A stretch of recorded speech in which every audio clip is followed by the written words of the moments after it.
Primeiro livro dos Reis, capítulo 7. Salomão também construiu o seu palácio e levou 13 anos para terminá-lo. O salão da floresta do Líbano media 44 metros de comprimento por 22 de largura por 13,5 de altura. Ele tinha 3 fileiras de colunas de cedro, havendo 15 colunas em cada fileira, com vigas de cedro que se apoiavam nelas. O teto era de cedro, estendendo-se até as despensas, que eram apoiadas pelas colunas. Nas paredes de cada lado havia 3 fileiras de janelas. Todas as portas e todas as janelas eram quadradas, e as 3 fileiras de janelas de cada parede ficavam exatamente em frente às fileiras de janelas da parede do outro lado. O salão das colunas media 22 metros de comprimento por 13,5 de largura. Ele tinha um pórtico que era coberto e sustentado por colunas. A sala do trono, também chamada de Salão do Julgamento, onde Salomão julgava as questões, era forrada de cedro desde o chão até as vigas. Em outro pátio, atrás da sala do trono, ficava a casa onde Salomão morava.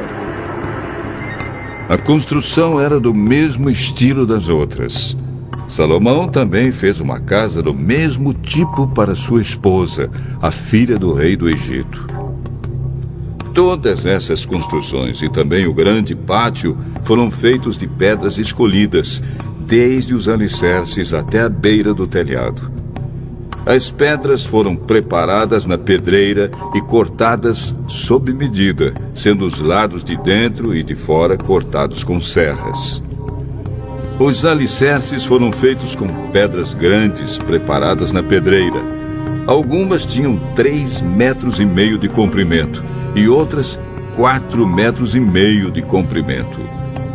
Por cima delas foram colocadas pedras caras, cortadas sob medida, e vigas de cedro. O pátio do palácio, o pátio interno do templo e a sala de entrada do templo tinham paredes feitas com uma carreira de vigas de cedro para cada 3 carreiras de pedras cortadas. O rei Salomão mandou buscar um homem chamado Hurã, um artífice que morava na cidade de Tiro e que era especialista em trabalhos de bronze. O seu pai, que já havia morrido, era de Tiro e também havia sido artífice especializado em bronze. A sua mãe era da tribo de Naftali.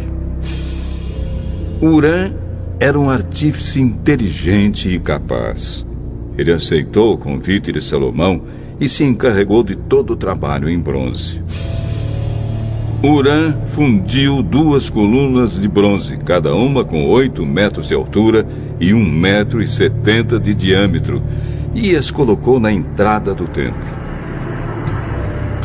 Ele fez também 2 remates de coluna, cada um com 2,20 metros de altura, para serem colocados no alto das colunas. O alto de cada coluna era enfeitado com um desenho de correntes entrelaçadas e 2 carreiras de romãs feitas de bronze. Os remates das colunas tinham o formato de lírios, mediam 1,80 metro de altura e foram colocados numa parte redonda que ficava por cima do desenho de correntes. Em cada remate de coluna havia 200 romãs de bronze colocadas em 2 carreiras. Hurã colocou essas 2 colunas de bronze na frente da entrada do templo. A que ficava no lado sul se chamava Jaquim, e a que ficava no lado norte se chamava Boaz.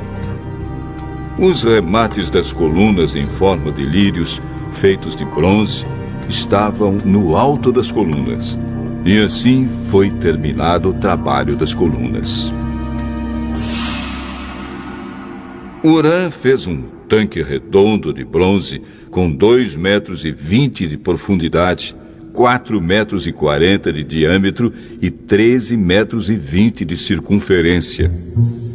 Ao redor da borda de fora do tanque havia 2 carreiras de cabaças de bronze que haviam sido fundidas todas em uma só peça junto com o tanque. O tanque se apoiava sobre as costas de 12 touros de bronze que olhavam para fora. 3 olhavam para o norte, 3 olhavam para o oeste, 3 olhavam para o sul e 3 olhavam para o leste.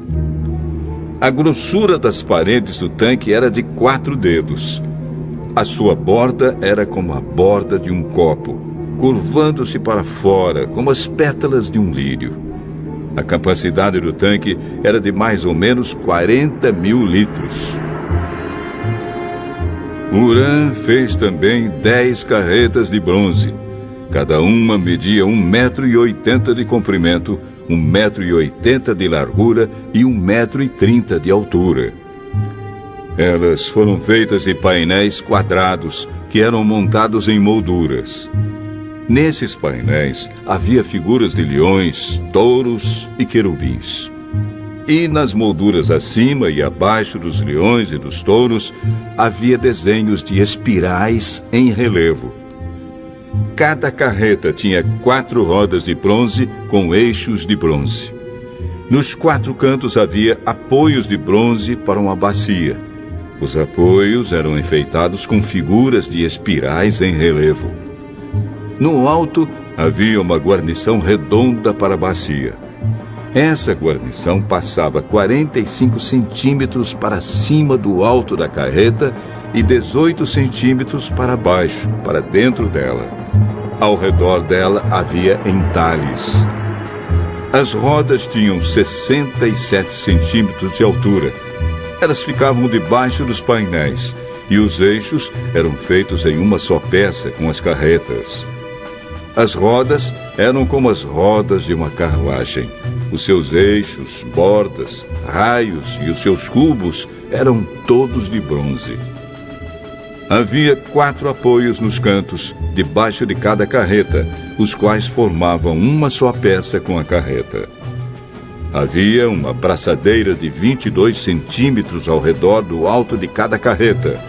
Os seus apoios e os painéis formavam uma só peça com a carreta.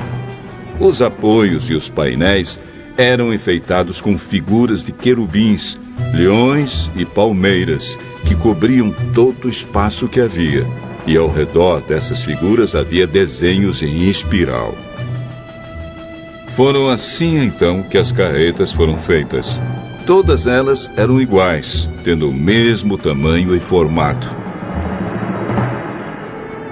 Huram fez também 10 bacias de bronze, uma para cada carreta.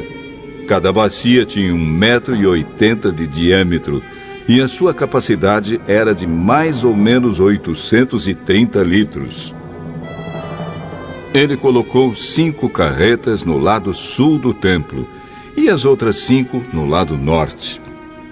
O tanque ele colocou no canto sudeste.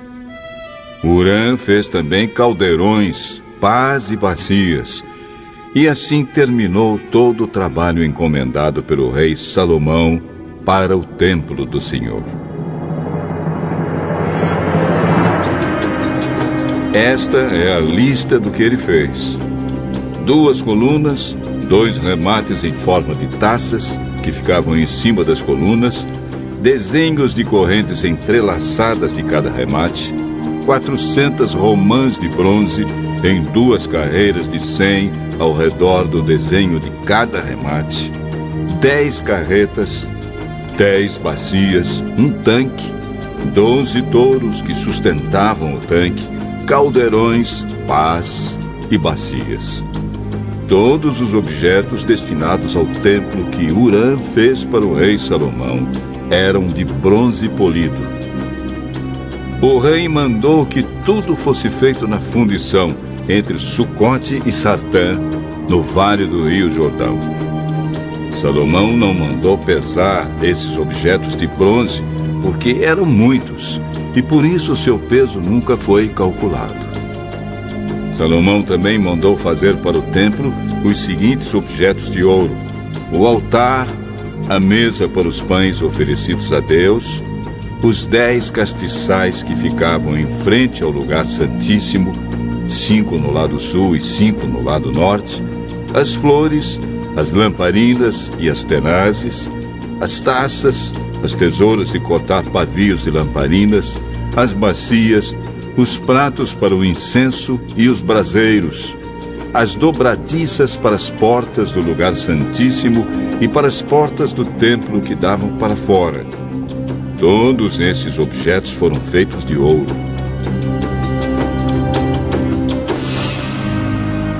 Quando o rei Salomão terminou todo o trabalho do templo, colocou na sala do tesouro do templo todas as coisas que Davi, o seu pai, havia separado para o Senhor Deus, isto é, a prata, o ouro e outros objetos.